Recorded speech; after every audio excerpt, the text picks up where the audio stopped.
The Fabulous 413 podcast is funded by Northeast Solar, helping customers make the switch to solar for savings, energy security, and tax incentives. Learn more at northeast-solar.com.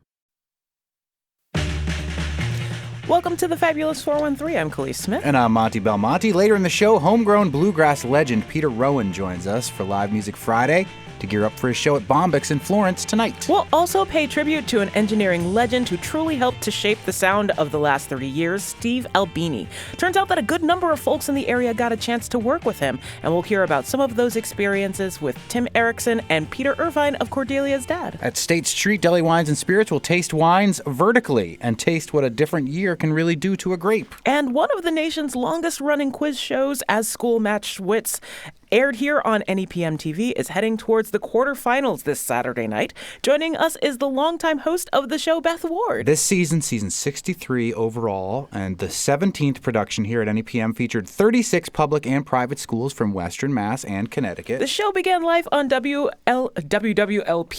TV 22 in 1963 and was famously hosted by Phil Shepardson for many years until 2007 when NJEI. No. There's too many letters there. It's NEPM. I don't know where that. Yeah. What happened? I don't know. Talk to our director, who is also executive producer. Get with it, people. Get with the program here. There's so many letters. Yeah. And Westfield State University teamed up to produce the show. And now Beth Ward has been its host for 15 years. Beth and the aforementioned executive producer and art director, Tony Dunn, join us. 15 years, Beth Ward. 15 or is it 16? 16? Well, we bridged a season. Because of COVID. Yeah. Right. Yeah. Well, Yeah, not just a long because of time. COVID. A long time. Yeah. With a fake name like Monty, being a game show host is like a dream job for me. So there was already a Monty in game shows. I know. You have to bridge your own path. I guess. True. So what brought you to the world of game show hosting, Beth Ward? I'll try to make it a nutshell version. So people may know I spent the large part of my career in local television news. And that's where Tony and I first met. Tony was a budding producer at that time. I was an anchor at what is now Western Mass News. And we met. We worked together in thick and thin for a long time. We both kind of did our own thing after that, and we always stayed in touch. And then lo and behold, Tony's here. This wonderful show that, of course, I know is so iconic. This became under Tony. You took charge of the show and said, "Hey, what are you doing?" I did. That's actually how I got my job here. I was hired to produce As Schools Match Wits. And now look what you're stuck with. Our show every day? Come on, too bad. And our shenanigans. I know. What's changed for you, Tony, over the years of producing this show? A lot and not much. It's funny. The kids who work on the show, it is produced by myself and some folks at Westfield State.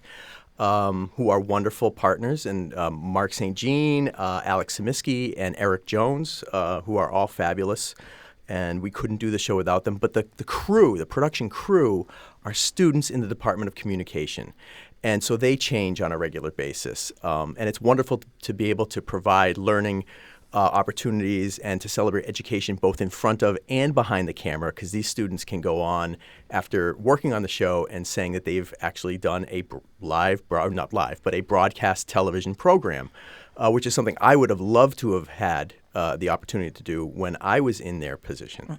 So they change on a regular basis, but the show is the show. It's a format that's been around for 63 years. We tweaked it a little bit once we first got our greasy little hands on him. We tried to change the music, and there was such a backlash. Yeah. Wow. Do not change the ASMW music. No, Do not do that. It is. No. They had changed it at WWLP, and when we took it back, we changed it back to Bugler's Holiday, Leroy Anderson's Bugler's Holiday. It is the sound of As Schools Match Wits. And what I hear in my sleep. Yes. Beth Ward, you must see. Clearly, you see some of the same schools every season, in and out. Oh, yeah. But when new schools arrive, what's the experience of dealing with them as opposed to the veteran institutions that you've been seeing for the past 15 years? It's great because on the one hand, we have kids who the teams are there year after year after year. It's not the same kids, but oftentimes it is. We'll see kids come in as freshmen and they'll do all 4 years. So you feel like you get to know them, and then they're seniors, and then I have to let go and let them be free. But then there's others that come in either as freshmen or as new schools, new teams. And, let's be honest, they're nervous. They're so nervous, and the light goes on. And so you just try to, I think, one of the great things about working together with Tony and Mark St. Jean and Alex and Eric and our crew is that we really try to kind of bring the tension down, relax before we start, because this is their Super Bowl. This is their football game. This is what they have worked so hard for. So it's just alleviating some of that tension, and hopefully then they can do well. I'm a big cheese ball and a softie. I have no competitive bones in my body whatsoever. I want everybody to win. And so, like Beth said, you have not designed this program to do that. I did not design it. I just oversee it. And so, like Beth said, having the kids having fun, which by and large I'm very happy to say they do, is really what makes us happiest and it's fulfilling. A blast. There are 8 teams left. Mount Greylock, Hall High, who will play tomorrow night at 7 on NEPM. PVCA and Agawam next week. Longmeadow, West Springfield the week after, and then Westfield and Palmer. Narrow it all down. And the semifinals are when? June 8th? June 8th, yep. And then the finals the following week? June 22nd. Okay. June 22nd is the championship match. I did some math about the history of who's won this. It looks like Amherst Regional has the most wins over the years, at least in the list that you provided. I tried to count through them. But, yeah. So. I did not even know that. Well, I don't know if this is... I did a quick math before the show. They haven't won since... let's see. They won a couple years ago. They had a huge run in the 80s and earlier. But they won in 2017, 2018. Yep. Longmeadow, East Longmeadow have done pretty well. Simsbury seems to have done pretty well. I mean, I give the new teams credit for coming in. It's a lot to do. It's a lot for the coaches to take on.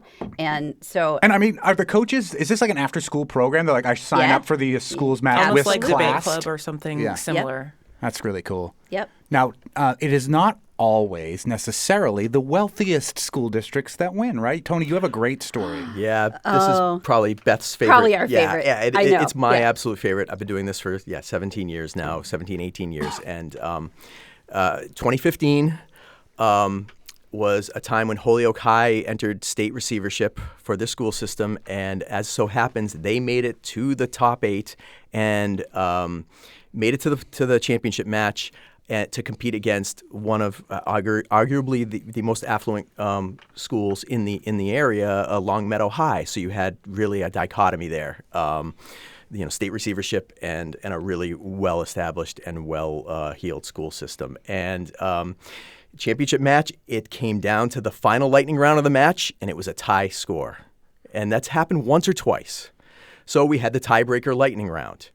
And that ended in a tie score, which is unprecedented. I have goosebumps thinking about it. We were all in the studio. Crazy. Oh, my gosh. It was crazy. So we had one final lightning round to determine the winner, and Holyoke High won by one answer. I love it. It was amazing. And what was even more amazing was, and it's like I said, I'm a big cheese ball, so I ate this stuff up like Cheese Whiz on a Ritz cracker. A lot of cheese talk from Tony Dunn right now.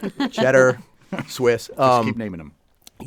The Longmeadow team was, I think, extraordinarily happy. They were not only incredibly gracious, but genuinely happy for the Holyoke High team. And you took the words right out of my mouth. It was just so great to see. I mean, of course, they're disappointed that they didn't take home the championship, but it was just so great to see them be so excited for Holyoke, and then Holyoke just going absolutely crazy. As a matter of fact, I ran into Congressman Richard Neal recently, who helped us out with some questions this year, who remembered that show to me and brought that up and said that it was one of his favorites too. So I think it resonates with a lot of people. Okay, we're running out of time, but we're going to do a very quick lightning round. Okay. 3 questions. How do we ring in? 3. Just beep. yell. Okay, just yell. We'll say beep. Okay. We'll say beep. All right, ready? This is some of the questions that we've had on past As Schools Match Wits. So here we go. What metric unit of measure is equivalent to 1/1000th of a meter? Beep. It was a millimeter. Yes. Very nice. You didn't say beep. Complete this relationship as it pertains to classical mythology. Greek god Ares is to Roman god Mars, as which Greek god is to Roman god Venus? Is it Hera? Okay. You didn't say beep. Right, go ahead. It's Aphrodite.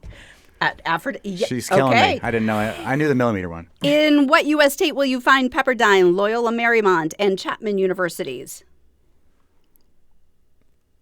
Canada? Louisiana? Starts with a C. Oh, Canada! California. Canada. California. One One more? Loyola. No? Okay. No more. Nice job. Sorry, Nice job. but thank you. Khalees wins As Schools Match Wits. I'm not Nice job, surprised Khalees. I'm in not the least. surprised at in the all. least. But you can watch the actual Schools Match Wits, Mount Greylock versus Hall High in these semifinals tomorrow night at 7 o'clock on NEPM, and go towards the middle and the end of June when we'll see who the winner of this year will be.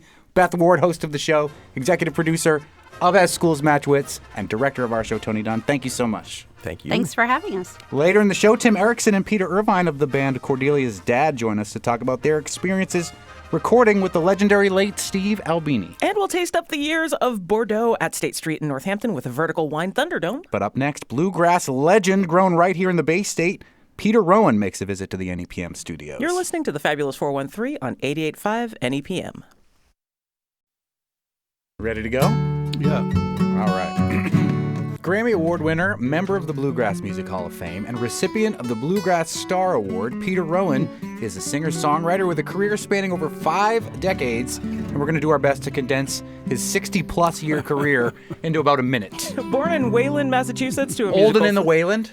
Yeah. I've been waiting to make that joke the whole time. Wayland, Massachusetts, Olden in the Wayland? Okay, continue. Okay. Born in Wayland, Massachusetts to a musical family, Rowan learned to play guitar from his uncle and started his musical career writing for and playing with Bill Monroe. The late 60s and early 70s saw Rowan involved in a number of rock, folk, and bluegrass projects and start to emerge as a solo performer in his own right. Over the years, Rowan has played with a litany of musicians from across the spectrum of genres, including David Grisman, Jerry Garcia, Del McCoury, Tony Rice, Molly Tuttle, Jerry Douglas, Billy Strings, Gillian Welsh, and David Rawlings, just to name a few. Flaco Jimenez. Flaco Jimenez. Amazing. He's put out over 25 solo albums and an equal amount of LPs with his many band incarnations. Internationally, Rowan often performs as a solo singer-songwriter, while stateside, along with his solo appearances, he plays in 4 bands: the Peter Rowan Bluegrass Band, Big Twang Theory, the Free Mexican Air Force, and Peter Rowan Walls of Time. And even better than all of that, he will be performing at Bombix in Florence tonight. And he's playing with 2 other local Massachusetts folks, or at least semi-local, Max Wareham from Turner's in Boston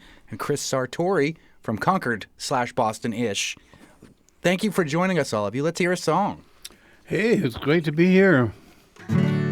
Oh, midday, get out the instruments, limber up. Want to say hi to all the family and relatives out there listening. We'll start with one of my tunes here. 1, 2, 3.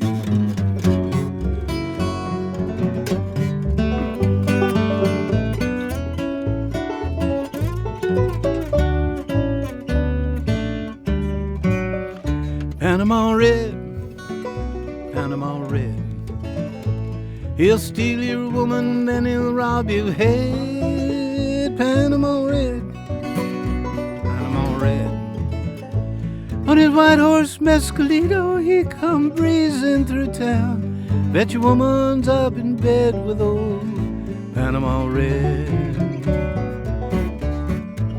Well, the judge don't know when Red's in town. It keeps well hidden underground. Everybody's acting lazy, falling out and hanging around. My woman said, hey, Pedro, you acting crazy like a clown. Nobody feels like working. Panama Red is back in town.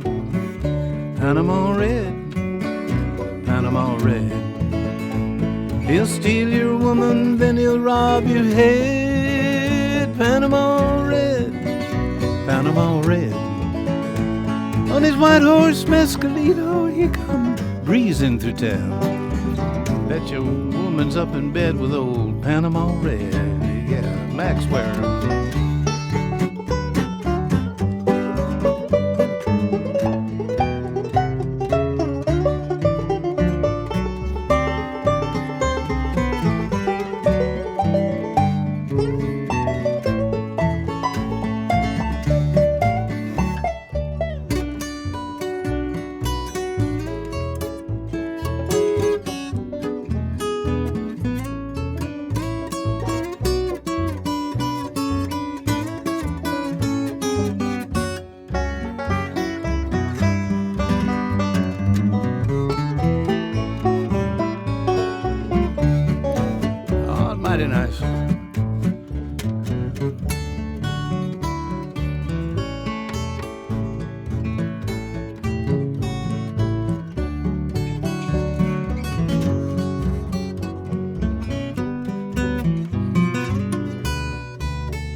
freight train going so fast.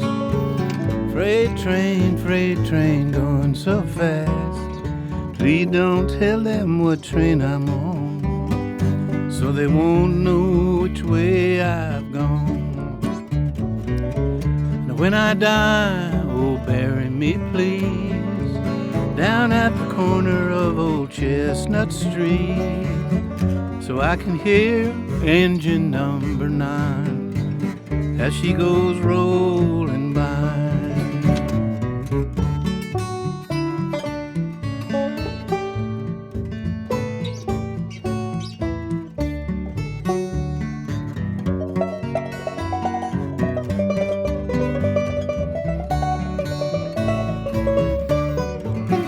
And when I die, don't you bury me at all, to pickle my bones in alcohol.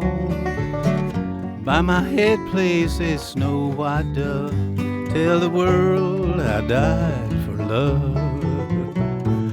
Freight train going so fast. Freight train going so fast.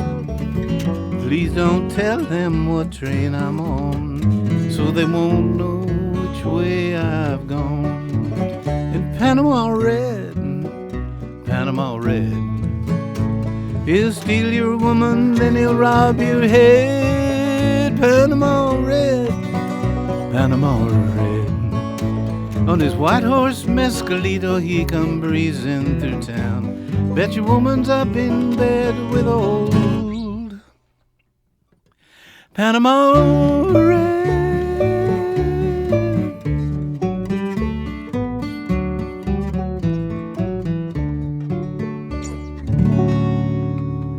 Woohoo! Yay! The legendary Peter Rowan playing at Bombyx in Florence tonight. Yeah. Getting an assist from Max Wareham and Chris Sartori here on Live Music Friday. It's such a neat conjunction between that and Freight Train, but A little cotton picking in the middle of that. Love it. love it. You've played with so many people, and you're still putting out albums. Who that you've worked with recently has been most influential on the music that you're making now? Wow. I would say Tony Rice. Tony and I had a group called the Quartet with Sharon Gilchrist and Bryn Bright. At that point in Tony's life, he just wanted to play music, didn't want to organize anything. And so I had to create a setting that was good for him.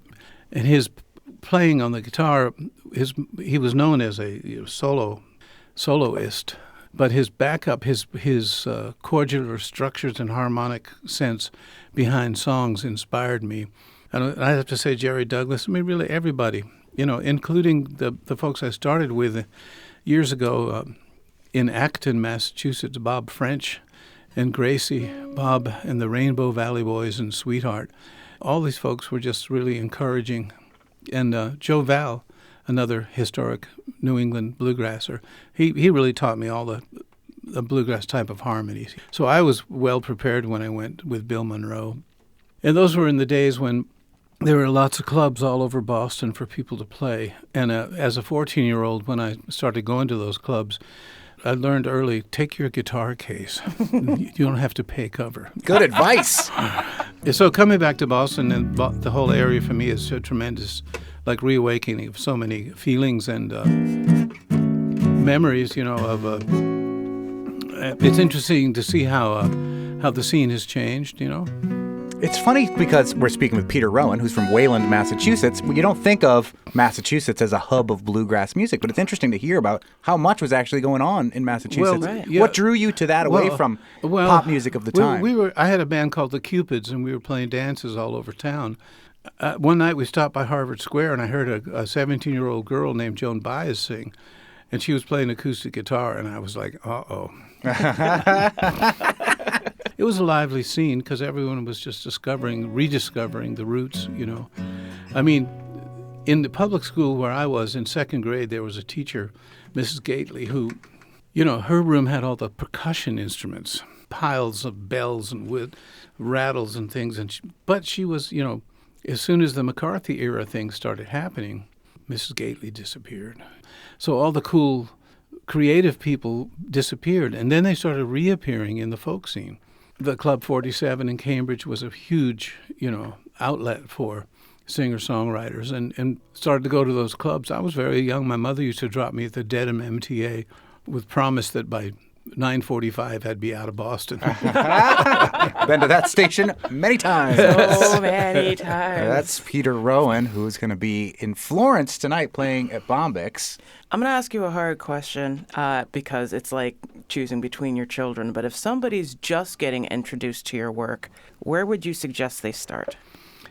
Funny enough, it's the work with Jerry Garcia, David Grisman, and Vassar Clemens that seems to be the entry point, because you can go so many places from there, including Jerry's work, David's work, and if you get into Vassar Clemens. And it's a bluegrass band, old and in the way. And the only records that we've made are the live recordings. And there's a new one just coming out. It's live at Sonoma State. And it was good because that record reflects the band at the end of our touring, and Vassar was well integrated. And, the early records, were like Panama Red. And by the end is, Panama Red, Panama Red. We knew the stuff. We didn't have to think about it anymore. I thought the drugs might have changed. No, those were the days. Those were the days, my friend. We thought they'd never end. Yeah, it was crazy times. Well, before we run out of our crazy time, let's hear one more from Peter Rowan, getting an assist from Max Wareham and Chris Sartori here on Live Music Friday on the Fabulous 403. Before you can catch them at Bombyx in Florence tonight. So I'm going to change my tuning here a little bit. It's never too late to change your tune. Jeff Muldaur told me, he saw me using a tuner. He said, "Man, if there were tuners, the 60s never would have happened." This is a tune that both Jerry Garcia and I, separately recorded and did different versions of, but we were drawn to the same music. It's called "The Cold Rain and Snow."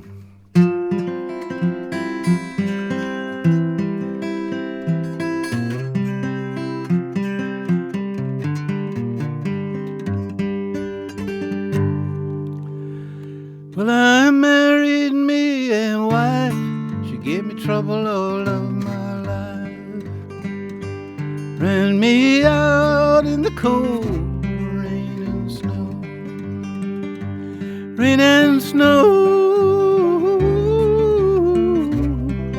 Oh, Lord. Ran me out in the cold rain and snow. Well, I done all I can do, try to get along with you. I'm not gonna be treated this way,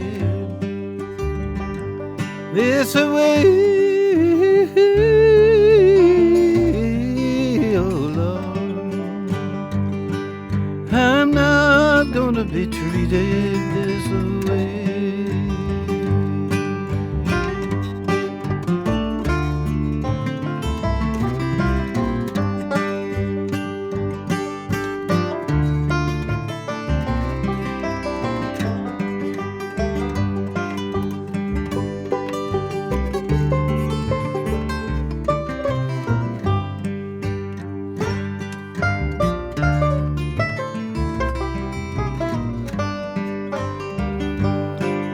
I've done all I can do to try to get along with you, and I'm not going to be treated this way,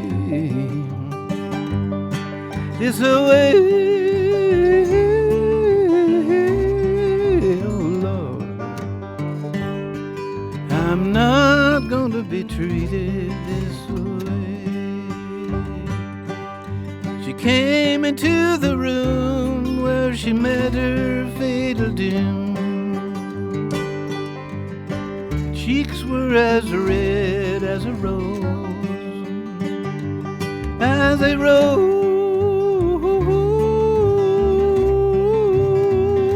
oh Lord. And her cheeks were as red as a rose.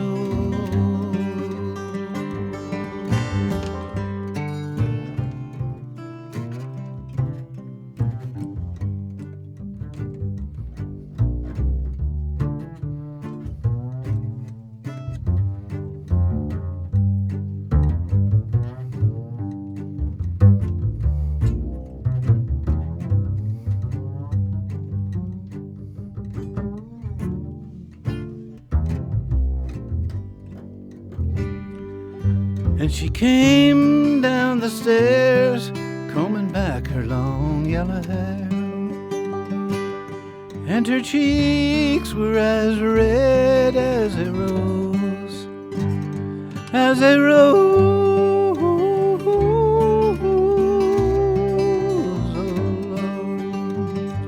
Lord. And her cheeks were as red as a rose. All together now.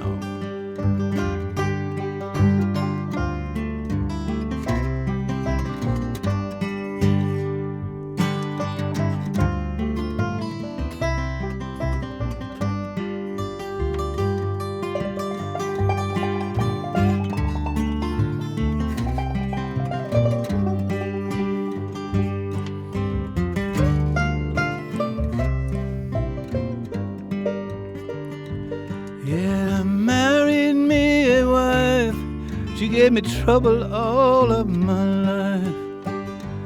Ran me out in the cold rain and snow. Rain and snow, oh Lord. Ran me out in the cold rain and snow. Rain and snow.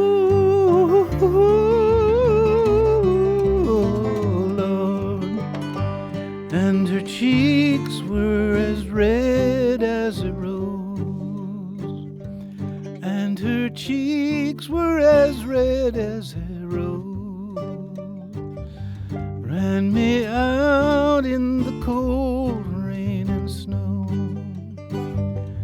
And her cheeks were as red as a rose. Peter Rowan playing tonight at Bombyx in Florence alongside Max Wareham and Chris Sartori, who are joining us in here live for Live Music Friday. Thank you so much. It's a pleasure to have been here. That song is, I think, inspired by the long New England winters. Yeah, That's tell me right. about it. I don't even know if we're out of it yet. It's been so chilly. The weather gods are listening. Yeah, I know. Last May was terrible. Don't say those things right. out loud. Absolutely. Hey, thanks for having us here, guys. It's been a pleasure. It's our pleasure. Our Glad we could absolute make it. privilege. Thank you so much for joining us. We'll hear about Cordelia's dad recording with Steve Albini as Tim Eriksen, and Peter Irvine join us to talk about the late sound engineering phenom. But first, two Bordeaux, alike in virtue but differing in years, will enter as the Wine Thunderdome goes vertical. You're listening to the Fabulous 413 on 88.5 NEPM. The Fabulous 413 podcast is funded by the UMass 5 College Credit Union, offering Co-op Advantage checking with cash back on all purchases, plus secure debit card controls, all from the UMass 5 mobile banking app. Insured by NCUA, umass5.coop. Did you have such a good trip? I did. How long were we there? I don't know, because you're in another country and the time zone is so different, and I don't know what day it is now. It doesn't matter. yeah. You're not in Spain Day is all it is. Yeah, technically it's Friday, I think. It's Friday now. Wait, we can't be doing this. Keep messing with the space-time continuum. It was me who stole my dad's keys. See? Whoa, yeah! Bill and Ted's every day. Yeah, every day. Have you adjusted to not having siesta? I don't know if I've ever eaten more food in a short time span in my entire life. I don't know. We could have given you a good run up in Quebec City because it was really something. Well, you both went to Quebec City? We were My in the, bachelor at weekend. Hey, thanks for inviting me. We were in Spain. Whatever. we did nothing but absorb Quebecois culture. And food on an epic level. Okay, so what are the excellent foods you had? We started at Von Trapp Family Lodge on Friday. So we ate Austrian food and drank lagers, which are amazing. Okay. And then we got into Quebec on Friday night, and we were so full that we decided just to stay home and drink wine. And then Saturday we went to La Malette, which was this wonderful little breakfast place, and I had eggs benny with really beautiful salmon. I had a duck confit Benedict. Wow. Yeah. was It epic. happened. The Le Bouche restaurant, which was just quintessential Quebecois. It was like toboggans hanging from the ceiling. It was absolutely Head for the mountains of Les Bouches. A wolf pelt. Like, we just walked around. So it was like our last meal on Saturday night after eating and drinking all day also. And we're walking around and like one place wasn't open. And I look at it and I'm like, oh my God, look at that window. Like, we have to go in there. It was probably one of the best meals I've had in 10 years. It was really amazing. First we started with rabbit. And then I had venison tartare. Sebastian had like the most perfectly cooked piece of bison I've ever seen in my entire life. I got a savory meat pie. The puff pastry like actually came off the top of the pie so you could eat it with, oh my God. It was amazing. With a bottle of Barolo. Yeah. So good. I stayed at home for the week and did work. Oh, weird. Well, now you're going to make up for lost time because we are in the wine bunker, deep below State Street This is Fruit also Store. work. This is the good kind of work. State Street Fruit Store, Deli Wines and Spirits with the Wine Sun and the Yankee Sippa. We have been talking to you guys and talking to our customers about old wine for the last 6 months. It's kind of been our theme lately. Like, people are like, do you have any old wine? So I don't want any of that old wine. know. Bring me the new stuff. Bring us some fresh wine, the freshest you've got this year. So I had this Chateau d'Aiguesac au Médoc. I had the 2019, and it was delightful and very accessible. And I was like, oh, this is so nice. And to my mind, I thought, this is going to age really well for at least 10 years. I'm going to bring it into the store, and we'll be making some old wine. So I went to order it, and I noticed that for the exact same price, the 11, the 14, the 15, and the 19 were all available. Whoa.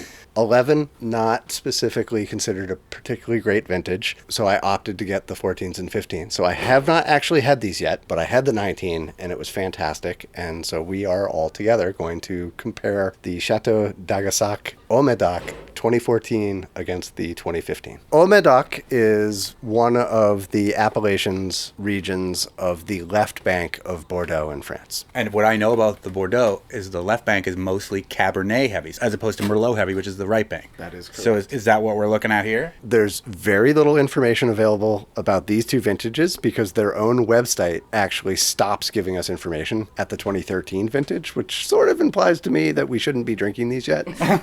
but we've decanted them. I'd like to point out to you, I'm sorry, listeners, that you can't see this, but the cartoon drawing on the label of the chateau, it's like, oh, that's that's cute. Like, maybe it's real. Oh, it's the actual castle. And it has Look a at moat. this place. That's like a Disney castle. Yeah.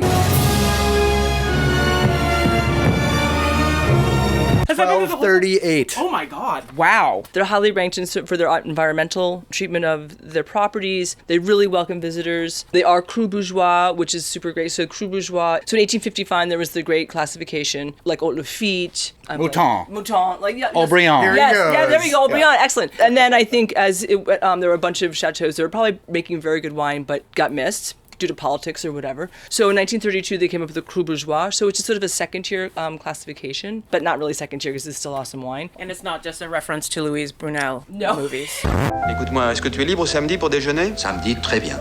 Two bourgeois crew. To quit. So back to the cépage question. It is majoritively Cabernet. This is called a vertical in wine world when you drink the same wine from different vintages. Usually it's more than two, but whatever. Usually. Two wines enter, one wine leaves. And the rule of thumb generally is drink oldest to youngest, right? I would agree with that. So is that what we're going to do now? It is. I'm going to start with the 2014. Can I think of one thing that happened in 2014? Oh my God. Nah, I don't. I think the whole year has been erased. Nope. D'Angelo's Black Messiah comes out that year. I remember that album. Good, one thing. There's one fantastic thing. Ooh, wow, I love the smell of this. Oh. 2014 in Bordeaux. I'm just going to reference my notes because it's a lot. Nobody needs to know you're on the radio. Okay, right. So This is all off the top of your head. Oh, so smart. So 2014, warm winter, rained a lot. That carried over past bud break, which is when, vines are like, hey, time to make grapes. It got really warm and humid throughout the summer, started to dry out a little bit. And then 2014 is the year that, if you remember, there was a terrible hailstorm in Bordeaux. They're saying that some plots lost like 80% of what they had. and then August is chilly, and then September and October, by some miracle, are wonderful. And it saves the vintage. I think they actually harvested in early October, which also shows how much the planet has changed in 10 years, because nobody is harvesting in October right now. If anything, they're like, oh my God, it's the mid-August. We got to pull these bad boys. That's something to remember in terms of the stress on the vines. I'm definitely getting blackberry, but I'm getting more like brighter red fruits. Here's the thing, though. This doesn't have tons of barnyard. We always, as you like to say it. Poop. Thank you. As I told you before, I've only tried the 2019 so far, and comparatively, this wine's almost austere. It tastes foresty, but not barnyardy. This is a very fresh tasting Bordeaux to me. It is once again called Chateau d'Agassac. and it's from 2014. Now we're going to do a vertical. We're moving up Gonna one move year. into the future. What happened in 2015? 2015. Again, nothing. Nothing I can remember. You hired me at the river. Oh! Really? That's so exciting. That was nice of us. That was nice of us. Woo! Oh, wow, that's so different already. All right, So 2015 was widely considered another one of these banner Bordeaux years.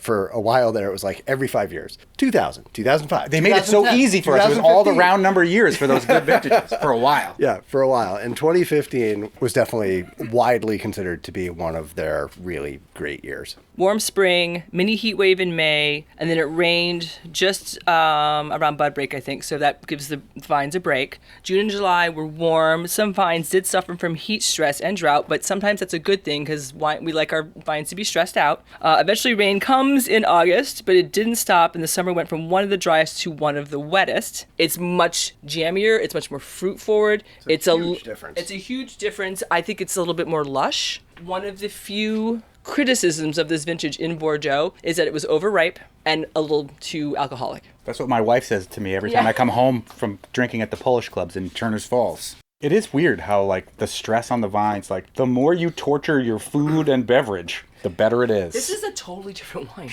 Right off the bat. So the blackberry is there. It's more intense. There's definitely cassis, a lot more cassis in this. Lush is definitely the way to describe it. And this is actually much more in keeping with the style of the 19 that brought me to these wines to begin with. The label looks exactly the same. It is exactly The grapes in there are pretty much exactly the same. Who knows if the grapes are the same? But basically the same. Yeah. And 1 year difference can make all the difference. It can. This is a great example of why I won't just blindly buy vintage after vintage of the same Bordeaux. There is no doubt that these two wines are different, Oh, yeah. Oh, yeah. even though they're the same. Everything is different, but the same. The 2014. Have any of you worked with soap berries? No. Soap berries, it's kind of like the shampoo plant where, like, you boil it and it makes soap that you can use for cleaning your hair, cleaning other things. There is an element of this that smells a lot like that mixture when you boil soap berries. I didn't even know shampoo was a plant. Yeah, there's this- But again, I don't have any hair, so. The amount of money that you must save, and I'm not just saying that as a black woman. Uh-huh. Now is the time on Thunderdome when we vote. Now's the time on Sprocket for me, dog! D'Agassac, Bordeaux, Left Bank, 2014, 2015. 2 vintages enter. 1 vintage leaves. I'll go first. A vertical. The first time we've done this on the show. The same wine. From the same vineyard. From the same maker, from all the same literally thing. the same plots. Yep. I am going to go with the 2014. I love the tension. I think it's going to age longer than the 2015. It's still a little racy, and I love the lighter red fruit that you find in this wine, which is unusual for a Bordeaux. Anybody else ready to vote? I think I am the 2015. It is dancey in a way that I quite like. I'm not so much for the really austere things. I've gone back and forth in my head like 3 times already. They're both fantastic. They are completely different from each other, which I think is the best example of why it's fun to try multiple vintages of the same wine. I'm gonna go with the Yankee Sippa. I'm taking the 2014, and for similar reasons. The 15 might be more accessible right now. Maybe if I wasn't having dinner or if I just wanted to grab a bottle to drink tonight, I might gravitate to the 15. But if I were in a position to lay down some wine or want to have a very specific meal, I think the 14 is. That's the reason I'm going with the 14. I go with the 14 as well. The 14 is the winner. I'm stressed out and I'm going with instant gratification. I just need this to feel nice right now. Mama needs to feel good now. She doesn't have time to wait for 5 years. I don't even know what time is. We've already proven this. We didn't believe it either when we were you, and we us said what we us are saying right now. Up next, a local tribute to sound engineer Steve Albini with Tim Eriksen and Peter Irvine from the band Cordelia's Dad, who recorded with Albini in the 90s. You're listening to the Fabulous 413 on 88.5 NEPM.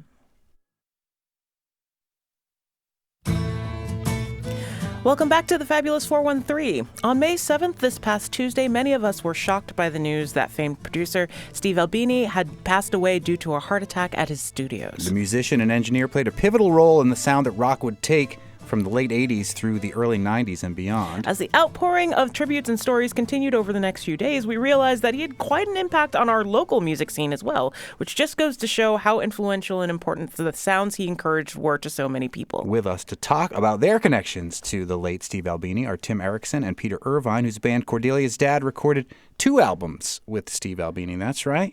Yeah, that's right. It's very weird to hear you say again that he's gone. But, yeah. I should say again, I think there may be people listening who knew him better than we did, but we really loved working with Steve, and I'm excited still to listen to stuff that we recorded with him. If you don't know who Steve Albini is, he's famous for working with artists. He had his own bands in his own right, but as an engineer, he produced In Utero by Nirvana. He produced a legendary PJ Harvey album. He produced Surfer Rosa by Pixies, and so many more. It was amazing to look through the discography, and then amazing to remember that Cordelia's Dad was one of the bands that he worked with on several occasions. What brought you to Steve Albini, Peter? Softball. Really? Of course. The kind of questions we ask here on the Fabulous 413. Softball questions. No. Yep. No, he was. I mean, we'd become familiar with his work through hearing some of those other bands, particularly the PJ Harvey record and the Breeders. Oh yeah. Also a band out of Ohio called Scrawl. Yeah. And I knew him from like the Necros and earlier punk stuff, and of course Big Black and whatever. Right. But which were some of his bands. And we've been looking for somebody who had both the enthusiasm and the ability to record pretty disparate stuff. That was one of the Cordelia's Dad central joke, was that we played either really loud or really quiet, and he was someone that could get that aesthetic. And so we thought about approaching him and thought, oh, he's this like famous guy, like how are we ever going to convince him to work with us?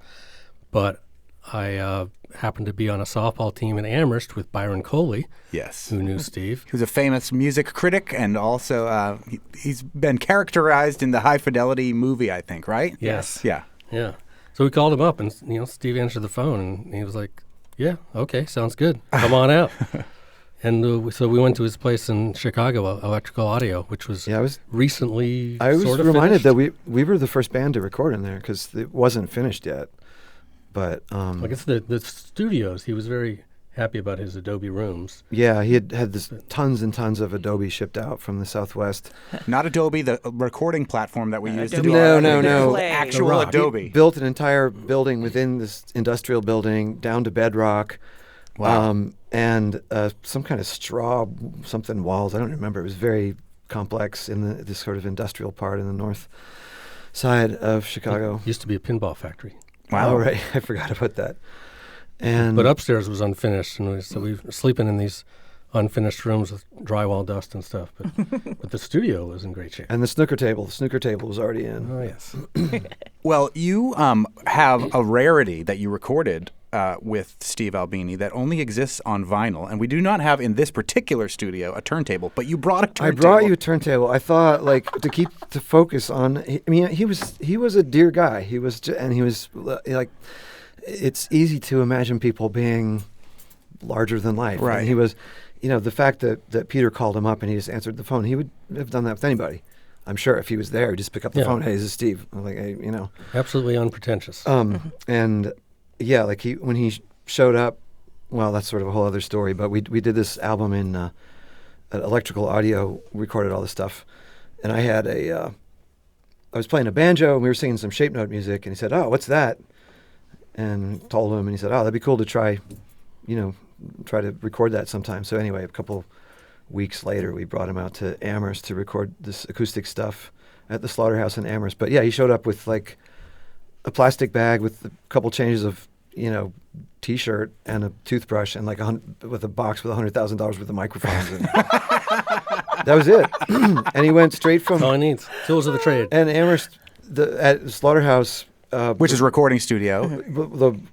Also wonderful Mark Allen Miller, who we've done we love recordings with. Just love it. Just equally with the stuff we do with Steve. But anyway, for this project, it made sense to work with Steve. But so he went from Slaughterhouse, which at that point had no bathroom and little trails out into the bird sanctuary. And he flew straight from there to do this Page and Plant thing at Abbey Road with Robert Plant and Jimmy Page, who you might have heard of. As you can imagine, we paid him less. But well, let's play the rare track. Let's play the track that's only been on vinyl up until 20 minutes ago. Tell us what this track is. It's just a song. Okay. Song Tim wrote. From Cordelia's dad.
That is Cordelia's Dad, as recorded by Steve Albini, and joining us from Cordelia's Dad are Tim Eriksen and Peter Irvine. And it was fun to listen to you listening to your music and about what Steve Albini did to make it sound that way. What made what he did so magical? He was a real craftsman. He really, we went in with the intention of we really wanted to play everything live, no edits, no overdubs, no effects, no compression. What's the sound of the band that we're hearing when we're playing? And the band, one of the things about the band was that the dynamic range was really huge, from single voice kind of whisper, well, also single voice quite loud at times, but anyway, just very, very quiet stuff to as loud as anybody else. And all that stuff gets totally scrunched on record, and you can't tell, how loud anybody actually is in a room. So we were trying to really be in the moment and be in the room. So there's no reverb or anything on either of these recordings. You're just feeling the room that we were in and the room that the listener is in. They're not headphones records. They're like, records. Well, let's play a tiny bit of the quiet stuff before the F-bomb drops from Cordelia's Dad. I think it's about 106. You have to stop it. But keep an eye on that, Betsy. So this was recorded. Just yell beep over it if we need. This was recorded at Slaughterhouse in Amherst.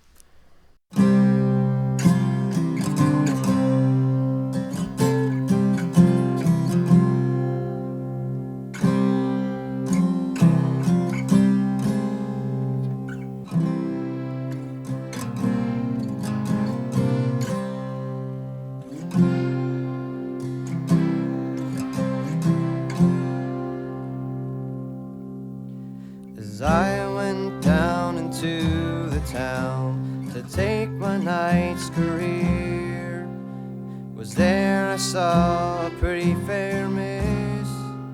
Oh, she had a dark and a rolling eye. Oh, she had a... That is Cordelia's Dad, as recorded by Steve Albini, and we're joined by Tim Eriksen and Peter Irvine from Just that that band. room sound is amazing. Well, he was a notorious curmudgeon. He had a life-changing sort of phase of his life where he became a different person, not as trying to raise the ire of so many people. Was that the Steve Albini that you knew? I don't know. He was always pretty...